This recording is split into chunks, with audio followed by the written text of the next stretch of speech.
Happy Electric Ave weekend, Christchurch. You want your makeup to last? Here's what you're gonna do. Filming this on Friday so you can get ready with me on Saturday. First of all, put the primer down. Trust your friendly makeup artist on this. Instead of priming, we're going to prep the skin. You want to use something lightweight, hydrating, misty. This is all I have on hand, the Road Glazing Mist, but anything misty, liquidy, like a milky toner, even like your hyaluronic acid serum, something lightweight that's going to absorb quickly. If you're dry, follow that up with a secondary serum or moisturizer. If you're not, you can skip straight to sunscreen. Don't forget your sunscreen. We might be festival goers, but we are not idiots.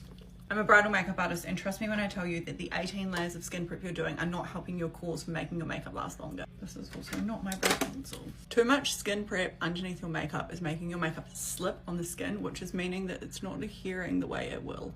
If you're going to use a primer, if you really don't want to listen, go for something grippy, let it go tacky, and then apply your foundation on top. But ideally, just don't. We're going to let the skin prep sink in, so I'm doing my eyebrows in the meantime. Not a lot you want to focus on here, apart from making sure that you go in with some form of gel to hold the brows in place. For an extra bit of hold, try this reverse brushing technique where you brush the brows backwards first, you coat the hairs, and then up to put them into place. Okay, on to eyes. Dream situation, you own an eye primer. Secondary situation, you own like a pot concealer or something that's a bit of a drier consistency. Anything the pot will do. Do the eyes first, so I'm going to prime the lids. I'm just going to use concealer to prove to you that you don't need an eye primer if you don't want one, but if you have a problem with oily lids, go and buy one. This isn't something I would do regularly, but desperate times and long days call for desperate measures. Tap a little concealer on, nothing crazy, ignore the color. Depending on how you rate your blending technique for eyeshadow, you might want to go in and set with just like a little translucent powder. If you rate yourself, don't bother. What I'll go on a whim and rate myself here.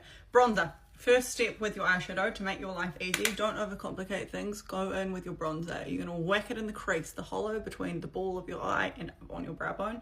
Your brow will just sit there and we are going to blend. Bronzer is your bestie here, so don't just obey. The bronzer makes your life so much easier because it's a color that you can completely diffuse into your skin tone, which means that you're going to look super blended when they snap you in the mosh. You might look a variety of other things too, but at least your eyeshadow will look good.